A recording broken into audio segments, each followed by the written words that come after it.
With all the time we spend using our smartphones, most of us still don't have a clue how they're actually made.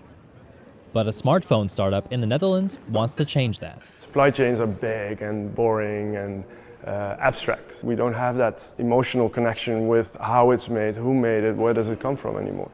Bas van Abel is the CEO and founder of Fairphone. His company wants us, the consumers, to pay more attention to the supply chain. In other words, who makes our phones and where does the stuff inside come from? It turns out our phones start here, mineral mines in places like Eastern Congo, where workers are exploited. The operations are often controlled by armed groups, and the profits go towards financing wars. In Eastern Congo, millions of people have died in the mining of these minerals we use for electronics products. There's a huge distance between those mines and that phone. How do we bring that story all the way to the consumer? Well, we just start making the product. This is what we're building. The Fairphone. As smart as other phones, but fair. The Fairphone is the world's first fair trade phone. That means the phone avoids using conflict minerals that come from mines in war zones. It's also designed to cut down on e-waste by being easy to repair, and it's made using recycled plastic.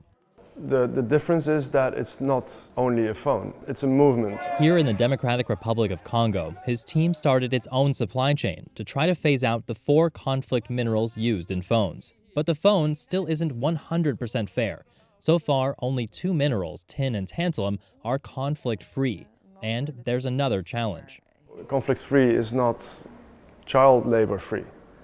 We know for sure there's child labor in our supply chain. Why? Because we work in Congo. We choose to work in Congo because we think by contributing to the work in Congo and giving people jobs there, there's a chance for child labor actually to do something about it. Fairphone is also setting up fairer factories in China where the phones are manufactured. Their first model cost $350 and it sold out even before it left the assembly line. Even before we had a production running, all 25,000 phones we were planning to produce were already sold. It actually proved that there's a market for ethical smartphones. It was so popular that there's already a waiting list for the next model, which Fairphone hopes can be even more ethical. The good thing about Fairphone is that it's a great business model because fairness is never ready. It's not that in 2 years from now we're 100% fair, the end. Because there's no absolute value to fairness. There's no way to say now 100% fair. Fairphone says big companies like Apple and Samsung are starting to pay attention to their philosophy. But for now, if you want your next phone to be more socially responsible, then you'll have to wait. The next Fairphone is due out this fall.